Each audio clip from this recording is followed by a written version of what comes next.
Hello, good morning. তো আজকে চলে এসেছি আমি কিচেনে। তো আজকে রান্না হচ্ছে খিচুড়ি। তো আমি একটু প্লেনের মধ্যে খিচুড়ি রান্না করতে ভালোবাসি। খুব বেশি সবজি দিয়ে আমি খিচুড়ি রান্না করি না। তো প্রথমে মুগ ডালটা ভেজে ধুয়ে নিয়েছি। এখানে জল গরম হচ্ছে, দিয়ে দিলাম মুগ ডালটা এবং চালটাও একটু হালকা ঘি দিয়ে ভেজে আমি দিয়ে দিয়েছি। ওইদিকে চাল ডাল সেদ্ধ হচ্ছে, এবার আমি একটু ফুলকপি ভেজে নিচ্ছি। আমি বিশেষ সবজি এখানে অ্যাড করব না, অনেকে অনেকভাবে খিচুড়ি রান্না করে, শীতকালে জানি আমি এখানে ফুলকপি আর আলু দিয়ে খিচুড়িটা রান্না করব। তো ফুলকপিগুলো এখানে হালকা একটু ভেজে নিচ্ছি, ভেজে নিয়ে এদিকে ডাল চাল মোটামুটি সেদ্ধ হয়ে এসছে এবং ফুলকপিটা এবার অ্যাড করে দিচ্ছি। আগে আমি আলু অ্যাড করে দিয়েছিলাম, আলুটা আমি ভেজে অ্যাড করিনি, তো সেই ক্লিপটা আমার নেওয়া হয়নি।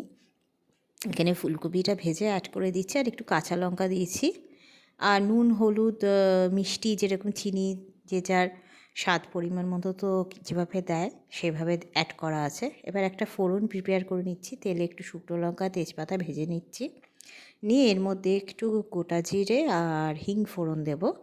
আর আমি একটা মশলা প্রিপেয়ার করেছি, সেটা হলো একটু মিক্সিতে একটু আদা কাঁচা লঙ্কা টমেটো, যেটাকে আমি একটু মিক্সিতে বেটে নিয়েছি অল্প জল দিয়ে, সেটাকে এবার এখানে অ্যাড করে দিলাম।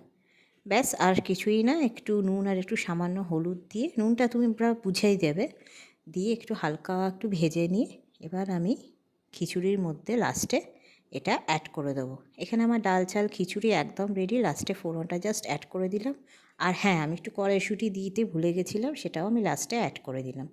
ব্যাস খিচুড়ি আমার আজকে রেডি। এবার যে যেরকম খিচুড়ি, অনেকে শুকনো খায়, অনেকে একটু পাতলা খায়, সেটা সেই মতো বুঝে রাখা হবে এবং খিচুড়ি একটু রাখলে দেখবে টেনেই যায়। সো খিচুড়ি এখানে ডান। এবার আমি স্নান করে পুজো দিয়ে একটু রোদে বসেছি। তো কী করবো ভাবছিলাম, ভিডিওটা এডিট করতে করতে ভাবলাম একটু কমলা লেবু খেয়ে নিই। তাই আমি এখানে একটু কমলা লেবু ছাড়িয়ে একটু খাচ্ছি এখন স্নান করে উঠে। তো এরপর কিছুক্ষণ পর একটু ফোন টোন দেখে একটু লাঞ্চটা সার্ভ করা হলো। আজকে লাঞ্চে আছে খিচুড়ি, তো তোমরা দেখেইছো। এটা হচ্ছে বেগুনি আর বেগুন ভাজা, শীতকালের বেগুন মানে তো বুঝতেই পারছো, আর গরম গরম খিচুড়ি অল্প ঘি দিয়ে, মানে জাস্ট একটা অমৃত লাগে। আমার তো খুব ভালো লাগে। আমি একটু সিম্পলভাবেই খিচুড়ি করি, আমি খুব বেশি সবজি টবজি দিই না, যদিও শীতকালে নানা রকম সবজি দিয়ে করলে খুবই সুন্দর লাগে। তো আমার মনে হয় একটু প্লেনের মধ্যে রাখলেই ভালো লাগে। So guys, tata.